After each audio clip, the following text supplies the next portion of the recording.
This is what's been unleashed in Kenya. Ethnic warfare at its most basic and most brutal. A man being murdered because he belongs to a gang from a different tribe. The footage was shot by a cameraman so scared of reprisals that his identity is concealed.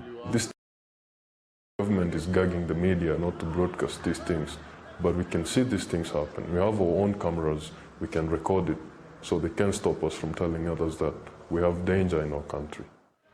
But the world cannot ignore what's happening in Kenya now. We need our people's president. Justice will be done. No Raila, no peace. Water cannon turned on unarmed protesters. Crowds dispersed by tear gas and even live rounds. We have no weapons and we are going just for peace. We want peace and we want change. We are carrying out a peaceful demonstration for the president of the day to step down because he was not democratically elected during the December last year 27th election.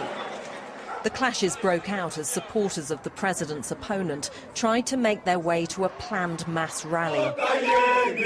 They emerged from the slums, armed only with white rags and branches, promising a peaceful protest. But they were met with this. In the crowd, we found the deputy leader of the opposition, furious at the use of so much force. What do you think of the police actions today? They're outrageous. They're becoming a little more civil, but also outrageous, because there was no need to fire tear gas out here, and one of them firing a live bullet. It was absolutely unnecessary. These were unarmed people walking peacefully, not involved in any kind of mess, and this is wrong. President Kibaki is using his security forces to hold on to power, and in the short term, it seems to be working. This is where the protesters were trying to get to, Uhuru Park, right in the centre of Nairobi, but there's a wall of security here too to keep them out. Raila Odinga wanted 1 million people to attend this rally, but it seems that President Kibaki has defeated him once again. Just hours after the rally was called off, President Kibaki addressed the nation for the first time since the violence began. I am ready to have dialogue with the concerned parties once the nation is calm and the political temperatures are lowered enough for constructive and productive engagement.